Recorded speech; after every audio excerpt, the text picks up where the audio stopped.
Hello and welcome to What Are You Saying? #Ways, where we talk about topics in the news as it affects us all. I am Osayuame Saleh. And yes, today Franca and I were going solo in studio. How are you? Very fine, thank you. How was it? How was your drive back yesterday? Okay, there was no traffic going back, but Yeah. coming back today, There was serious traffic today? traffic. Yes, Wow. I had to turn. I think it's the queue, just the queues that are causing So the locations where there are fuel filling stations. stations. Yes. But today there was no traffic coming today. Like it was a breeze from my house to No the fuel office. Because obviously everybody that had fuel that were using their cars to block the road to try to get fuel, they don't have fuel anymore. So anymore. they've been So forced to park like at the and preserve setbacks. what they have. Yeah, they've been forced to park at the And setbacks. I heard they don't sell in jerry cans anymore. But you see that philosophy still worries me, right? Yeah, light has been constant, but that philosophy still worries me of not selling in kegs. You know that Nigerians are heavily dependent on generators, right? I mean, I don't know how to. So So what I've seen people do? They unscrew the generator tank and and they take it to the gas stations, but it doesn't make any sense. So I think what they're trying to do is actually reduce the black market. So because when they come to buy in cakes, they now go to Yeah, because resell they're everywhere. everywhere. I know, Yes, but hey, Nigeria. it's tricky. Here we are. It's tricky. All right, so if you're yet to subscribe to our YouTube channel, at Official Upgrade TV, go there now and click on the subscribe. It's quite easy to subscribe on YouTube. What are you waiting? Very easy. All right, so tonight we want to have a conversation. Apparently, the breakfast team, in case you're not following Upgrade TV, breakfast team, they go live at 8 a.m. every morning. They actually talked about this topic, and I thought to myself, there's nothing else to say other than the biting fuel scarcity in Nigeria. Literally, that's the only thing that is on the lips of a lot of people, right? And here's what we found as today's quote. It says, the oil industry is a cartel that controls the world's economy. This was from Ralph Nader. Now, today's conversation, as I said earlier, would be on the biting fuel scarcity in Nigeria. And when we open our phone lines, I really love to hear people that are in the north, because I hear the prices there are even like crazier than what we're experiencing here in Lagos, right? We'd love to hear your thoughts on the biting fuel situation, and is it as bad, as it is, that we're experiencing here in Lagos? We'd love to hear what the northern experience is like. Let's hear your thoughts. But first, let's run off on a break. When we come back from that break, we want to see what we found in today's news.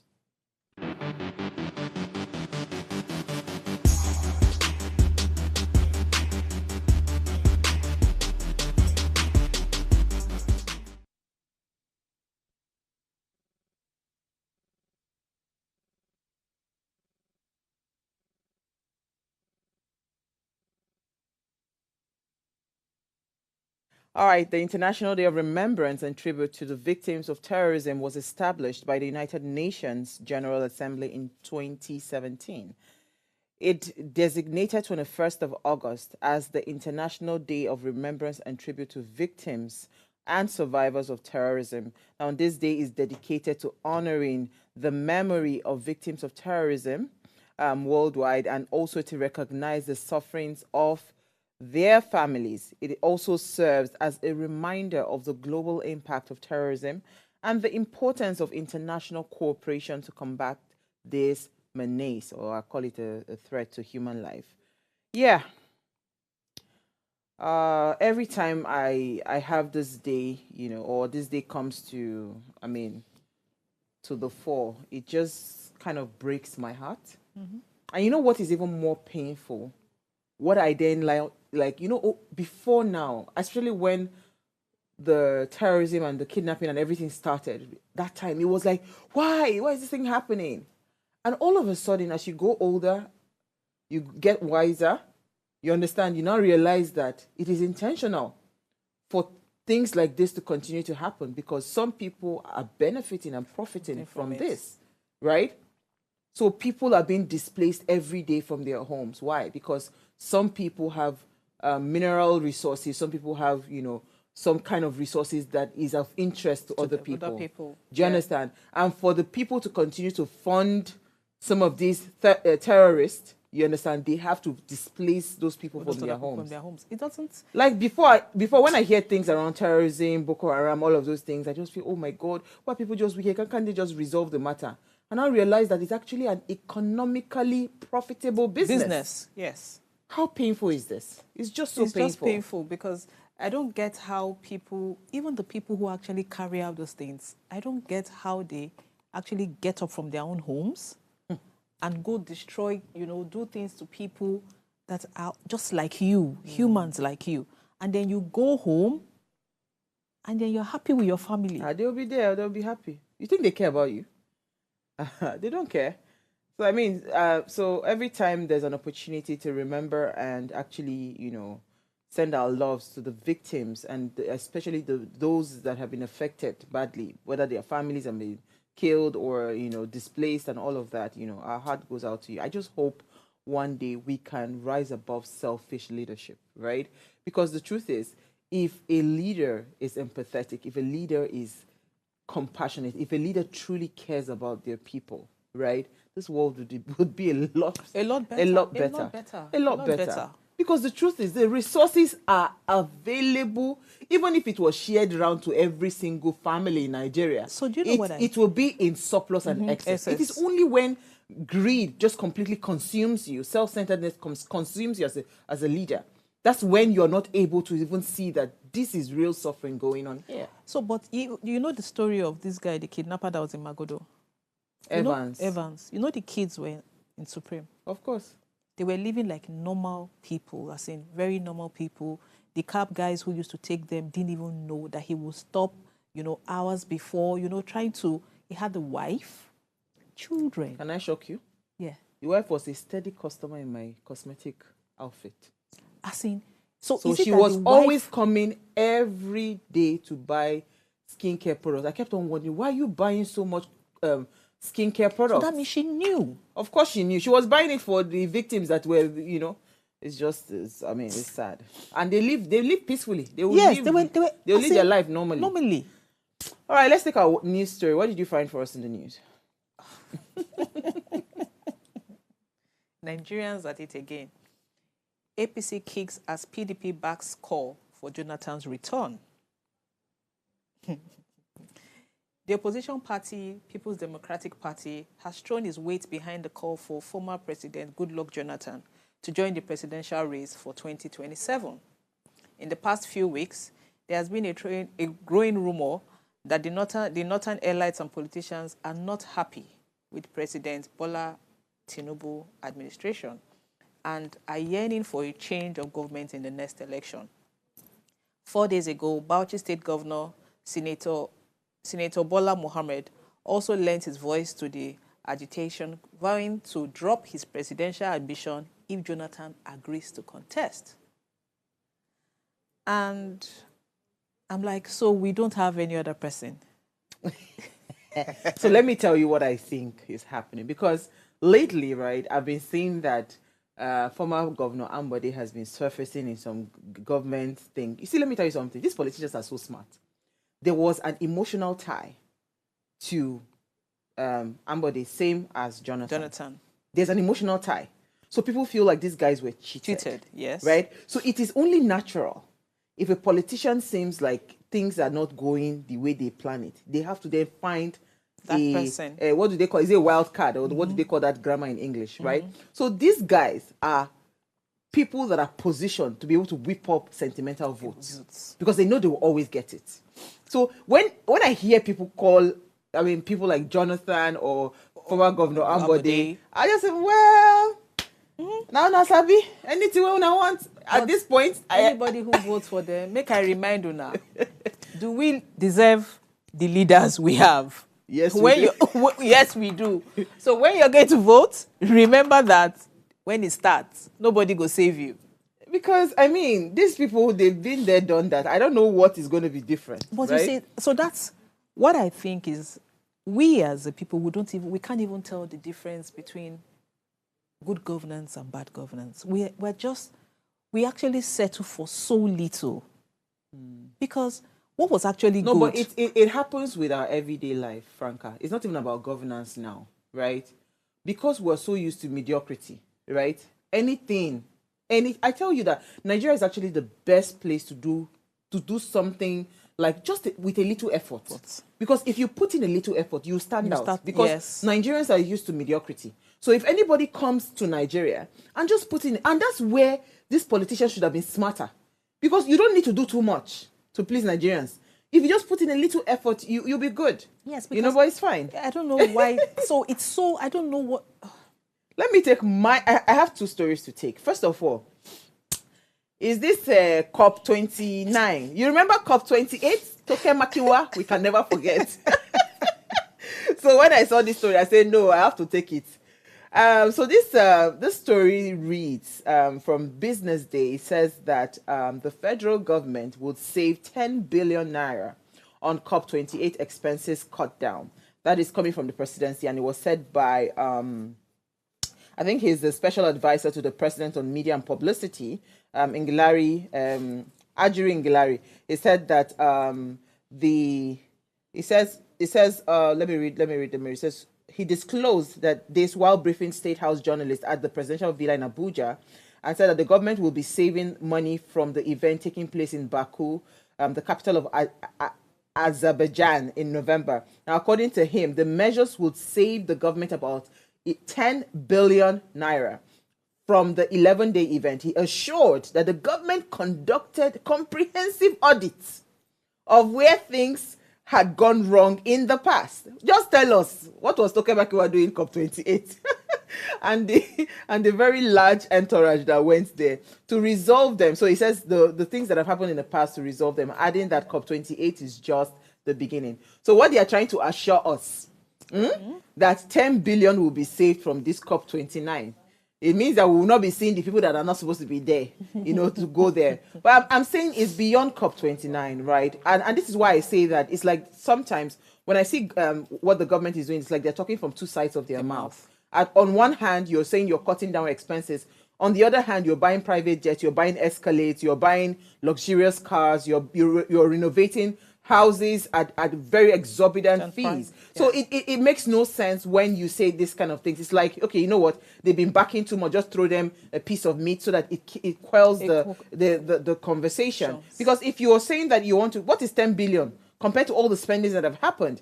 Yeah, it's a good thing that now maybe this COP29 will not see people on that entourage that are not supposed to be there, like we saw in COP28. So let's say it's a good thing. But I'm saying that let it go across board. Let it not just be one event. That's one story. The second story I want to talk about today is this Labour guy. I have my eyes on you. The guy, they get as they do me.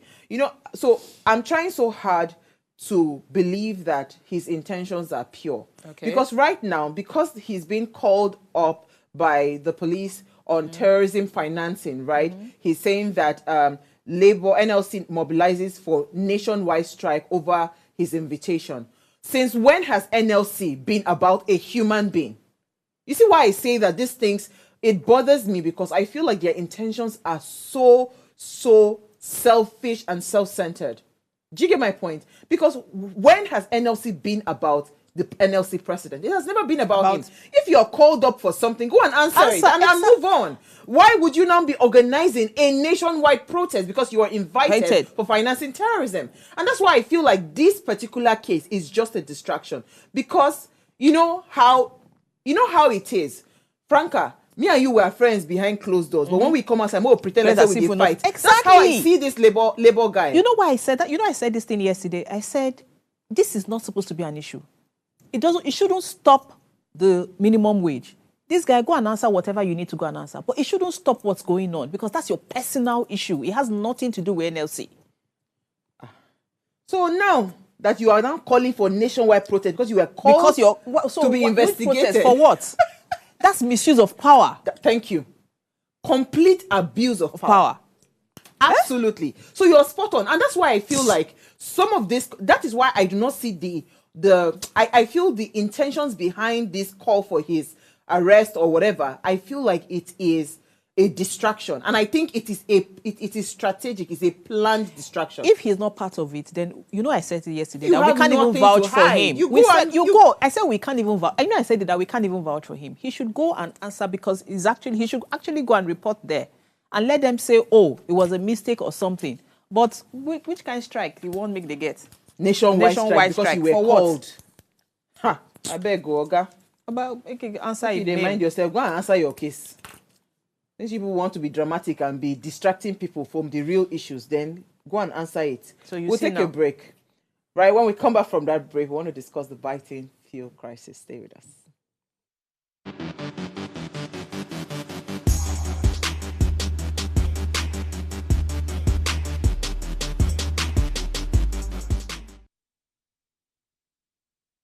I don't understand what the APC try to bring out in this country. Are we using even a dollar? Let's change our money to dollar so that we know that we are using dollar. Not that we're using dollar to threaten us from 9 a.m.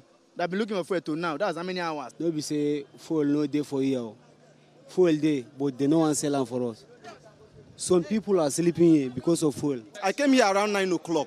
9 o'clock in the morning, I've been here till now. Look at my jerry can. And my car is at Marwa bus stop. I think they are still selling it currently, the normal price here, which is 6.15, and it's even hardly to get. Our vote put him there, but we are regretting now. Because I'm a Yoruba guy, I'm from Ogun State. Now I'm regretting because we put him there now. You spoil everything. Anger and everything. They say they voted for one person. I don't know who they voted for because me, I get my PVC, I don't vote for anybody. But me, I can show you some record. Me, I'm for Peter Obi, whether I like it or not. The man so-called Jagaban waiting now. You can go to hell. Me, I don't care. Accident, don't just jam themselves. Fight here, fight for that place because of fuel. Where will they go for this country? I beg, we don't know. I don't tire like this. This is money. I can't go to work. So I can't get online to look for my daily bread. So fuel has taken over everywhere since morning. All right. Tonight we want to discuss the crisis that has crippled our nation far too long. A pressing issue that has been affecting millions across Nigeria. The persistent fuel scarcity crisis. Now, this persistent shortage has had a devastating impact on our economy, our daily lives, and our overall well-being. From the bustling cities to the remote villages, the ongoing fuel scarcity has caused long queues and traffic in mega cities like Lagos and Abuja, thereby causing a hike in fares and cost of goods and services. As some fuel stations are selling at 800 to 1,000 naira per litre, many stations are just completely locked. Amidst these challenges, there is a glimmer of hope with the anticipated kickstart of two major projects. Now, they say that the Dangote refinery and the Port Harcourt refinery. The Dangote refinery is a colossal undertaking by industrialist Aliko Dangote, and is set to become one of the largest in the world upon its completion. Well, it's completed already. So with a refinery capacity of 650,000 barrels per day, it promises to significantly boost Nigeria's ability to refine its own and reduce dependence on imports. That is, if they give him crude oil. Right? So tonight we want to examine the impact of fuel scarcity on the lives of ordinary Nigerians and explore the potential relief offered by these major refineries, hopefully, if they are allowed to work. Now, how is the biting fuel scarcity in your area? Auntie, how did it go? Okay, so, in all honesty, NNPC has been selling in my area. So I usually will go get fuel every Sunday. My driver is up by 8 or thereabouts, 7, 8. And by 9, 10, he's back. But now the same guy is telling me there's no fuel anywhere. You know, that I have to.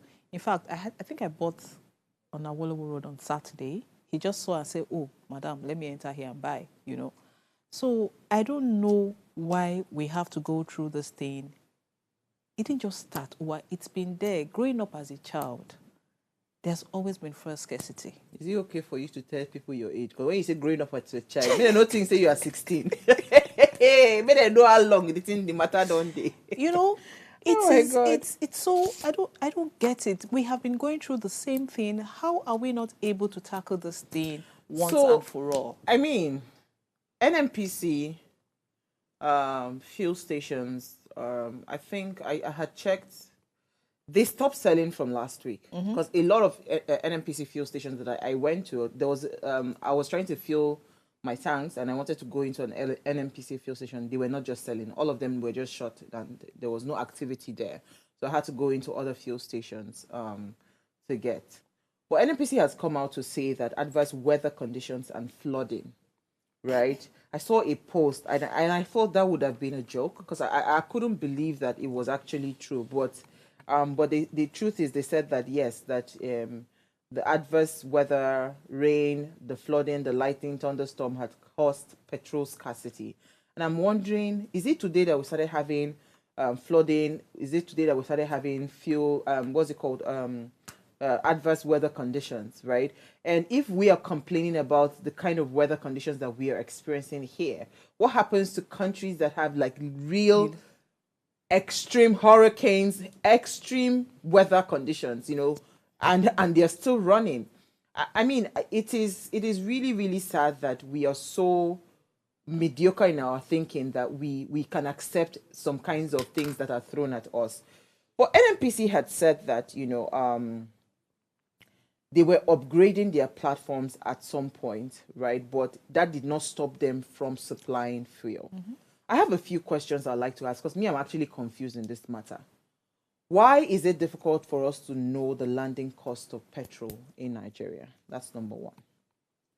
What is the reason behind the shrouded nature of the cost and the landing cost?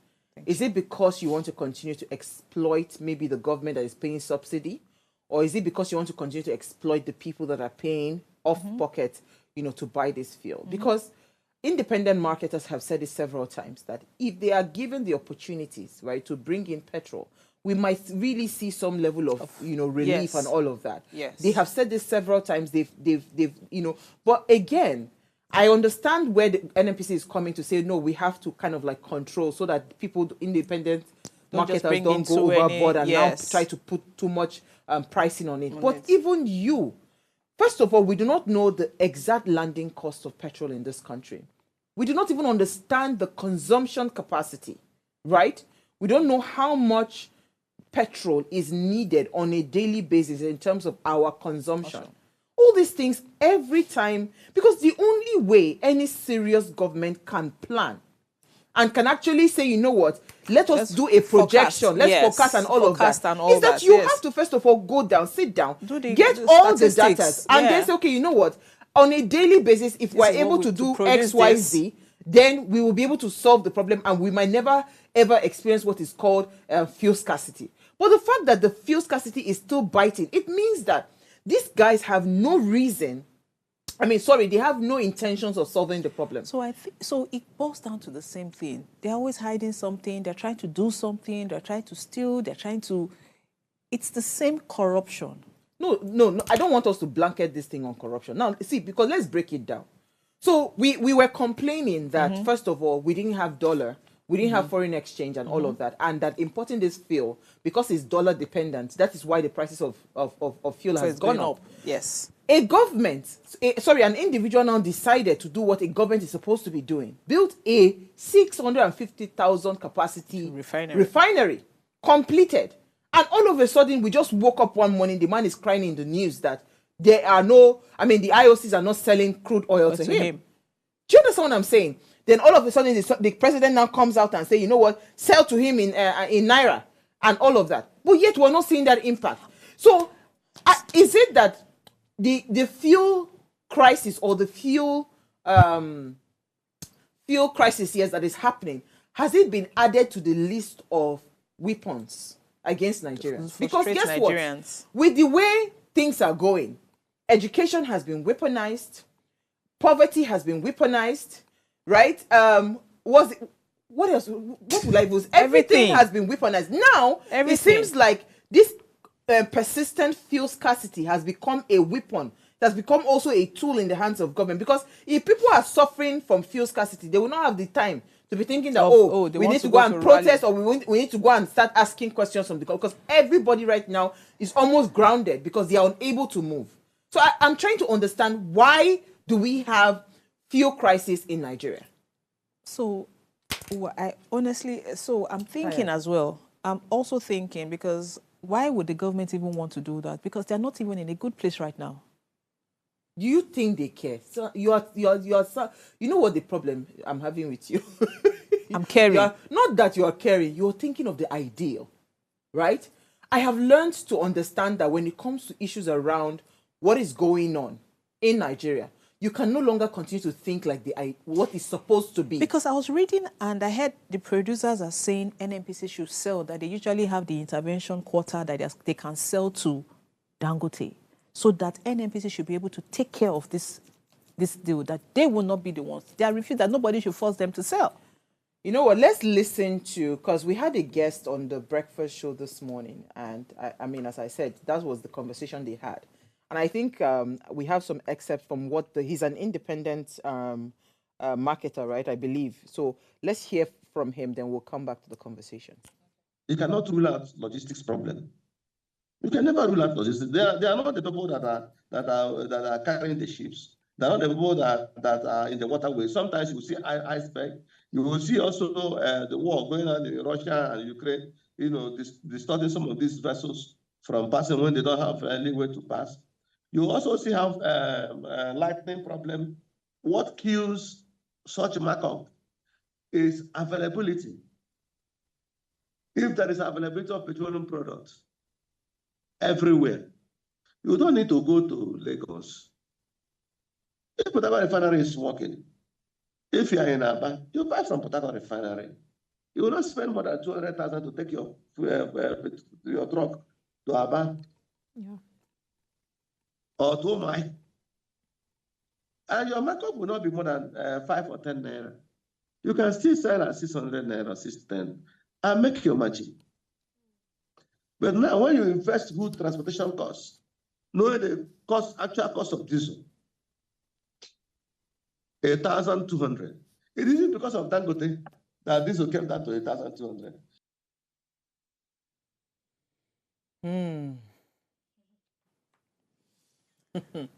So even from this, you could tell that they could just intentionally want to frustrate Dangote, because if he's saying diesel came down because of Dangote, you would know that it's an intentional attack, so that they would want to frustrate this whole process. You know, so I keep on asking my question that at what point is it too much money to be stolen or whatever it is? Because where do you draw the line? Because you know, when Dangote started refining diesel, it was a big deal. In fact, from the conversation from the understanding that I have, Dangote's diesel is as clear as this. In fact, it is the quality of Dangote's diesel. It is the type you see in Europe. You understand? That is how premium the quality of that diesel is. That's to tell you that even some of these breakdown that we're having, vehicle breaking down on the roads and all of that, my car suffered heavily because of bad fuel. Do you get what I'm saying? It tells you that if truly we have a system that is willing to allow itself to work, we already have a solution. Like we don't even need to go and find a solution. But this is now to tell you that people will not want this to work because people are benefiting from some of these transactions. So who are the people that are benefiting? Yes, because it's not just the government. Do you understand? No, it can never be just the government. Yes, so who are the people benefiting from this corrupt system or this flawed system? Who are the people that are refusing to allow refineries to work? Yes. Do you understand? Who are the people that are the ones getting rich by the day? Because what? There's always going to be fuel scarcity. And then they destroy all the pipelines, The other day I heard that, no, I didn't hear. I saw a video of, I think, naval officers. They went to a village. Do you understand? Where they had diesel everywhere. Crude oil in sacks.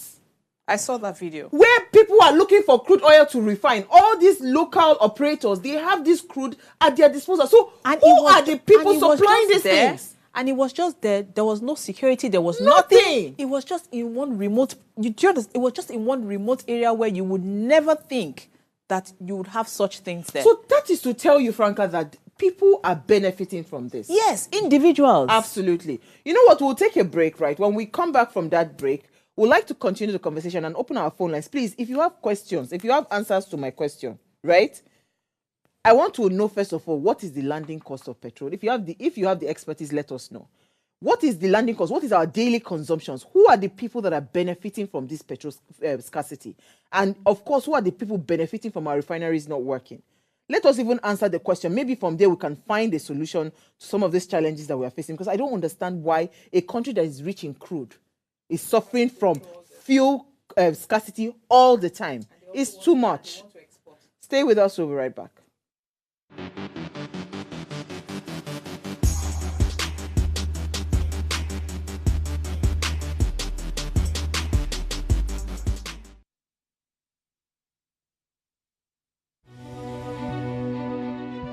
Nigeria, by extension, Africa, is faced with a lot of challenges. With the growing youth population and very little engagement. That is a ticking time bomb. We're blessed people with a diverse culture who have a lot to say. And yes, we are talking. It is important we drive conversations that informs, inspires, and influences thoughts and actions. If we say there is beauty in diversity, then let us embrace our diverse culture. We must continue to courageously be the voice of transformation. As we are the hope for the future, yesterday's conversation shaped today. What are you saying to shape your tomorrow? We know you have a lot to say, and we are here to hear you.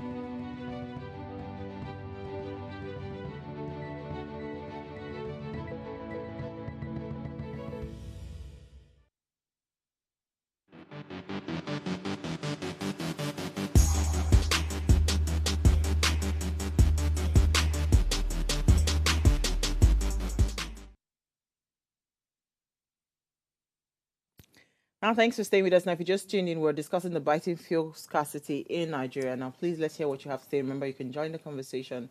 Send us an SMS or WhatsApp to 081-803-84663. You can also call our phone line 07025007749 or 07014242420. Those are the numbers to call. With the WhatsApp line, you can also do a WhatsApp call if you're having troubles connecting, because we've been having challenges with our phone lines, of late. So, from what the National Publicity Secretary of IPMAN, that's the Independent Petroleum Marketers of Nigeria, what he said, there's also a factor that is playing out in some of the costs that we're experiencing, which is our road networks, right? And again, like the problem with Nigeria is actually very multifaceted. I mean, I've said it that our problems are hydra-headed. We have too many things to solve all at the same time. And for me, right, what will show to me that this person is willing to solve the problem, first of all, it is you are kind of like cherry picking. You know what? This is a problem, but here are low-hanging fruits where we can get quick wins, right? And I'll pick that one, I quickly solve that and put that out of the way, get something else, solve it, and put that out of the way. Do you get what I'm saying? So an example of something that is a low-hanging fruit, right, which is a big deal, is the fact that somebody just completed a refinery that has the capacity to refine a daily production of 650,000. Do you understand? A 650,000 capacity. If there is some level of willpower and seriousness to solve the crisis that we're facing with petrol, that would have been like priority. At the point where the refinery was said, oh, it is ready for refining, the next batch of crude oil that is leaving wherever should go straight to the Dangote refinery. Okay. If truly there is an intention to solve the problem. But as that is not happening, it's telling me that it means that these people, is not that they are bereft of ideas to solve the problem. They are not just willing to solve the problem. No, but Uwa, so I want to ask a question here. When Dangote was building the refinery, who did he sit down with? Do you understand? What was the arrangement? That is not the point. Uwa. No, that is not the point. No, see, let me tell you. Because if you are part of the people saying that, right, it means that you are missing out on the point. There was a previous government, right, when he did this transaction. Forget about whatever arrangement or whatever they got into. No, but what I'm asking is, why are they going back? If they had something, why are they going back on that now? No, see, that is why I'm saying to you that, right, Nigeria, I mean, we've said this thing several times, that doing business in Nigeria is like extreme sports, right? It's a very volatile business terrain. A simple government policy can completely crumble the hard work you've built over the years, right? That is what Nigeria has the capacity to do to any business. But I'm saying that you as a government, the first pronouncement that the president made was fuel subsidy is gone. Good. You targeted petrol from day one. The point I'm trying to make is that the lowest hanging fruit for you as a government, you were the one that targeted petrol. What is the major consumption of the mass? That was your target. And immediately you said that there was a low hanging fruit for you. The next line of action would have been, you know what? Dangote refinery says it's ready for for refining. Every single crude that is produced to this country should be diverted to that refinery. But he has come out to say that. That's what I'm saying. That you see, the actions and the pronouncement and whatever, they don't correlate. No, but he has come out to say that, and the independent marketers are saying they would not sell to him. No, it's not it's the IOCs. It's the IOCs that said they would not sell to the producers. So that's why I'm saying that all that drama, it came too late. And that drama would not have happened if Dangote did not start screaming. If he didn't start talking. Do you understand what I'm saying? Because what had happened was, there was a lot of sidelining the guy. He had to come out to start shouting that we have this thing, but nobody is selling crude to us. Do you understand what I'm saying? The point I'm trying to make, Dangote did not need to come out.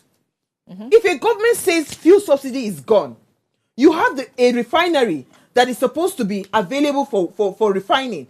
Why didn't you take advantage of? Okay, so let's leave Dangote. Because Dangote is a personal person. Exactly. Port Harcourt refinery that they said that was going to be ready. In fact, they said it was ready and it was going to start refining. I think they put a date. I can't remember now. Maybe it was August or something. They put a date to that refining. What happened? So the point I'm trying to make is, you see, the Nigerian problem is, if you're trying to tackle this, because the way I'm sitting down here and I'm thinking of, we shouldn't, if we are all crying out, we should all put our heads together. It is so. I'm not in support of the government, this present government, but I'm saying that I'm very sure that there are things we can do as a people. What? So I'm saying that. Should I go and be looking for the crew to give them? No, you're not going to look. No, there are people. So it's not. So where are these people? So everybody that's supposed to be in government, people that's supposed to be holding something, the NNPC, different people who are supposed to be doing something, where are they? There's supposed to be people in charge of these things. Yes or no? Do you understand what I'm trying to say? So we are just here. Nobody is coming out to say anything. Nobody is coming out to say anything. All the shout, they shout, not do. They not do. Okay. You understand? All the time because they just sit down. Trust me, people are just sitting down and like.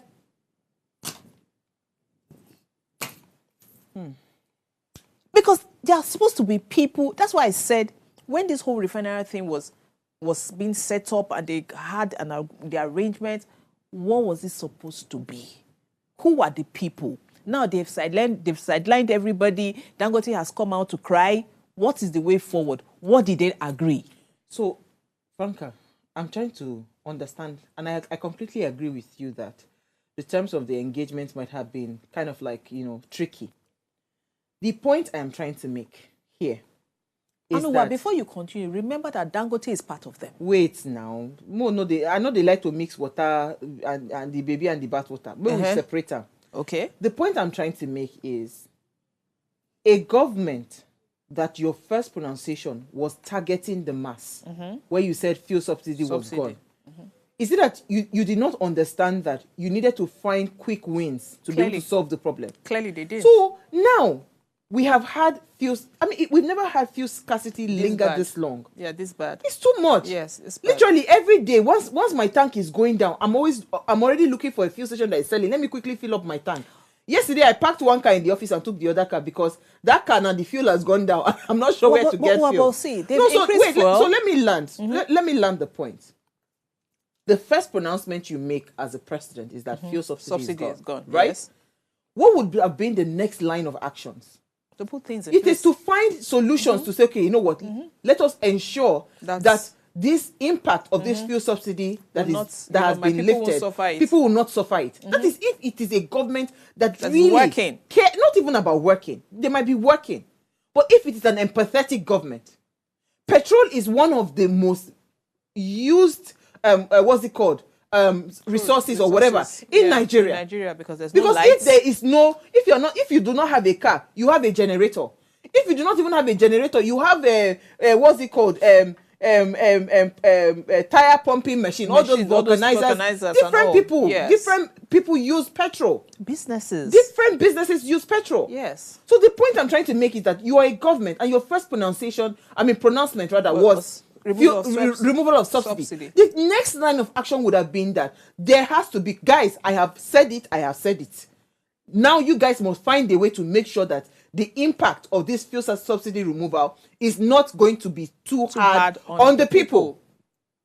But when you see the trajectory that is happening, it tells you that there is no plan to quell this biting hardship. Now the guy has come to say it's thunderstorm, it's rain. We don't have control over. I know even they face NNPC because I don't even understand waiting be thunderstorm and rain. I'm even saying that when you now knew that we had a functioning refinery, because at least that refinery had refined diesel. Diesel, yes.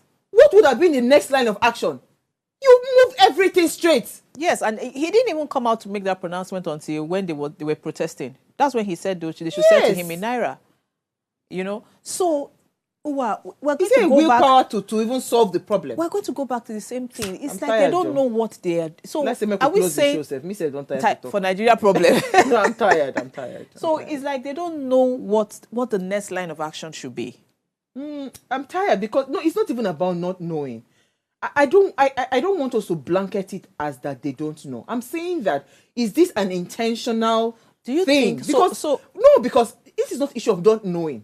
This is like intentional, because what it is that Nigerians, there are few things that you do to Nigerians to keep them busy. Yes. Do you understand? One of the things that you do to Nigerians to keep them busy, so that they get off your business, is fuel scarcity. But what is this helping? So that's what I'm trying to say. Is this going to make Nigerians get off his business? No.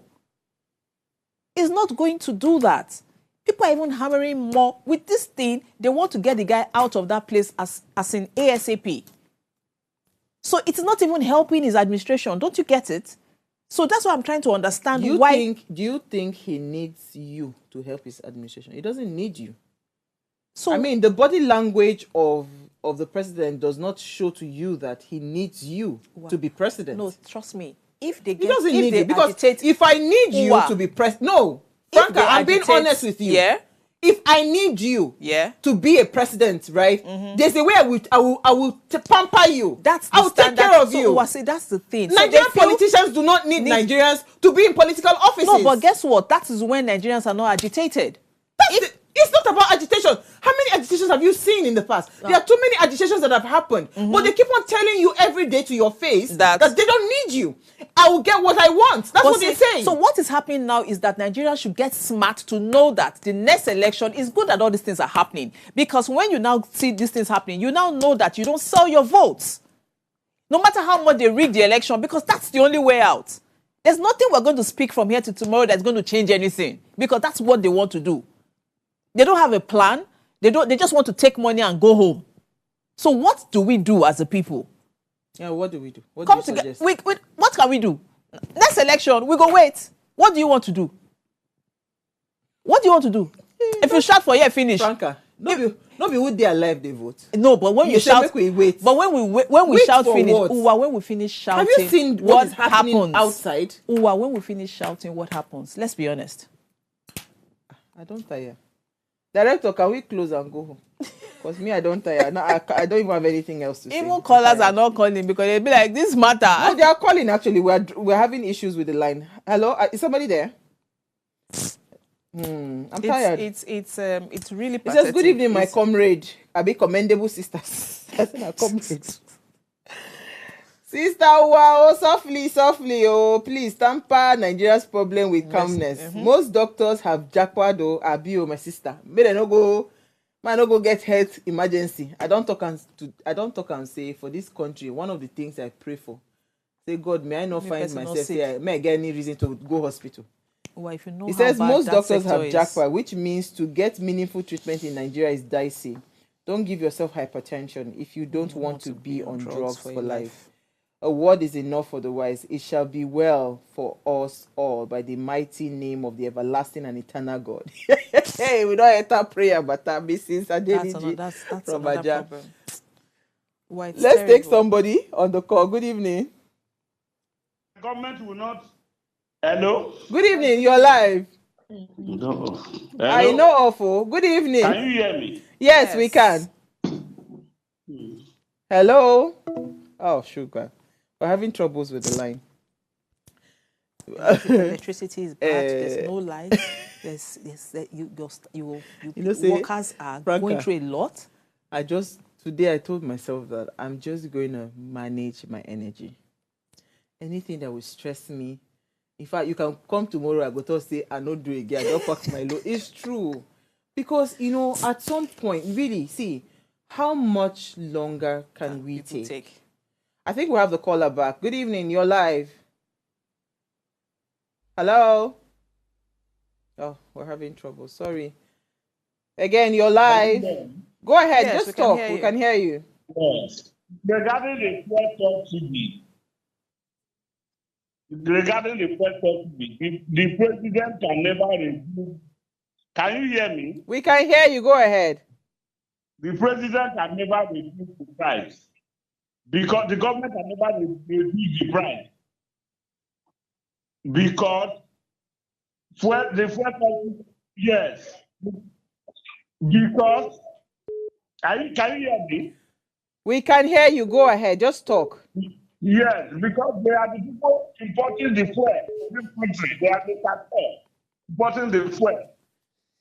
So they can never reduce the fuel. They can never remove subsidy. The subsidy will be on. They can never reduce it. Thank you. Thank you, John Bull. I think I hear your message clearly. The truth is, I don't want to use my mouth talking before, but you go say you don't talk because when Dangote come begin they sing, say there's one refinery for Malta. Now quick, they tell us, we made a set to run for Naira. You see, God. That's to tell you how bad. How bad the system. Until we get it right with leadership, we'll continue to suffer. And you know what is most painful about Nigeria? The fact that we have no business with some of the things that we're suffering with. Like, we have no business. It makes no sense that you are here and no. I don't even know how to quantify it. How do you watch people suffer? How? How do you watch it? Remember what I told you? What that guy did? Enough it happen. Enough it happen. That's the only solution. No. It's wickedness. It's wicked. Yes, it's wickedness. Like you are eating and you're watching somebody hungry. You're watching somebody starving. You're watching somebody fighting for their life. And you're okay with it. How insensitive. I can never forget what Akpabio said. How can you say that? While people are protesting for hunger, you say you'll be eating at home. Yeah. Doesn't make any sense. And these are the crop of people that we call our leaders. So no, we're in trouble. We're in trouble, but we're in big trouble in this country. The mindset. So we need to deal with the mindset of every individual. I don't know how, but our mindset needs to be corrected somehow. Even me, with everything that's happening, and me sitting down here, I'm telling myself, no matter as it's bad, try cast your vote. Do you understand? Even if you feel it won't count. We should actually try and do something.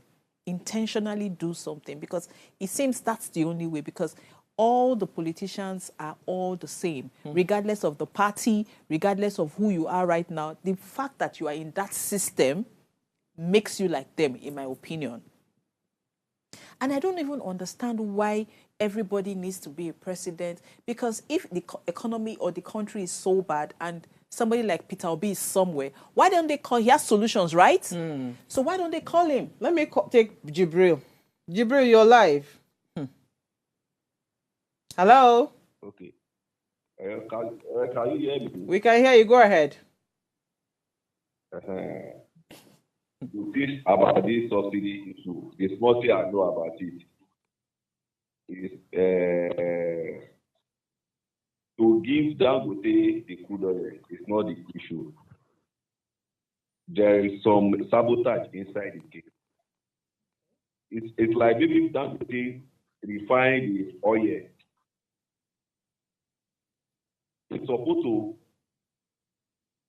carry the petrol to all those depots, maybe AP or Handle, all those NIPCO depot to supply all the other filling stations, all the marketers. But what Dangote want to do is for it to just refine the oil, the fuel, just carry it to the market straight. Anything like NIPCO or Handle or MRS, they will not have anything. So all those tank farms. Okay, well, yes, all the old tank farms, they will not have anything to do. That is the problem that is there. That they need to see that either they will cancel all those tank farms like AP or Handle, all these things. Thank you, Jibril. I not think can go that side. Like that. So what you want to do now? You want cut off middleman. So marketers go just go straight with their truck, go load from him. So you see why it won't work. Hey, it's all right. You see why? It's all right. You see why they are making it very difficult for them. They don't tell us who are benefiting. Frank, I take that comment, please. Oh my God. He says, wow. I didn't even think about that. Good evening, my dear beautiful sisters of ways. What are you saying? Biting for the first scarcity in Nigeria. God will help us, because it's gradually getting out of hand.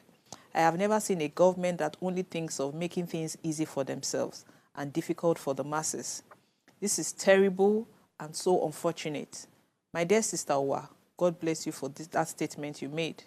You made mention of the president tackling the fuel system and saying that the fuel subsidy is gone.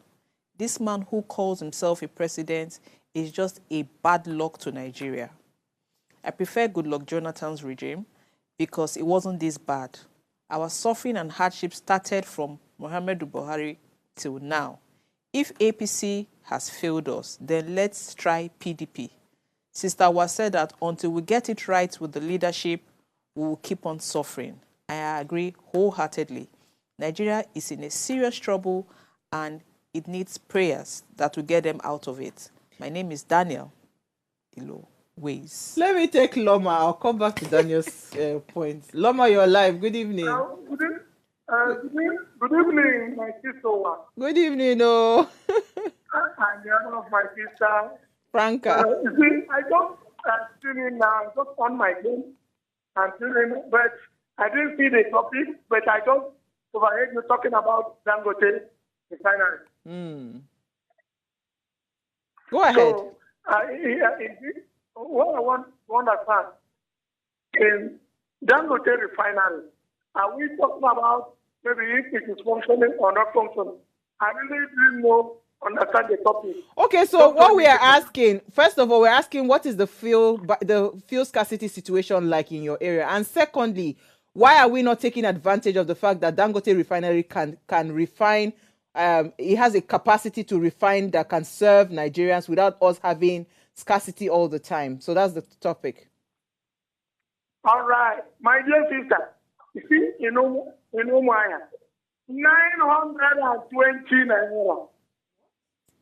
This is exactly what we buy today. And though we don't have a fuel scarcity, we don't have fuel scarcity in Abia State, but the price is rising in a way that is surprising. Now, I want to let us know. It's as a result of our people, the government that has refineries in Malta, and they don't want to work on, they don't want Dangote refinery to work. And this is purely economic sabotage. People have refineries in Malta. Oh God, what will deliver this country from bad leaders? Because they have refineries there. They make the economy of Malta to be good while we here is suffering. And Dangote has a refinery and it's not, the thing is not functioning. It's quite unfortunate. That is purely economic sabotage. I want to let us know. See, even Dangote, I'm not sure that getting his refinery, that fuel pump price will come down unless he is sincere to himself and to make Nigeria better. They have to believe him. Thank you so much. Fuel pump price come down. Thank you so much. Thank you, Loma. But you see, I'm not even particular about the fuel price coming down. I'm particular about the availability. There's no need for scarcity if we have, and I believe that, right? Given the previous caller, Jubril, if we cut off those middleman guys, those fuel tankers, if Dangote, you're just going to go and get the petrol direct from him, of course, all that cost, because it for every, I know petroleum business a little bit. When you buy, you understand, there's a small margin, a markup that you put on the 33,000 liters or maybe 44,000 liter truck you're buying, right? So all that, the transportation costs, the transporters, all of those things, they are costs that adds up that eventually affects the pump price. Biting fuel scarcity, go to court, they say indirectly. We've been told there is nothing the citizens can do. Times are hard, Nigerians are hanging by a thread.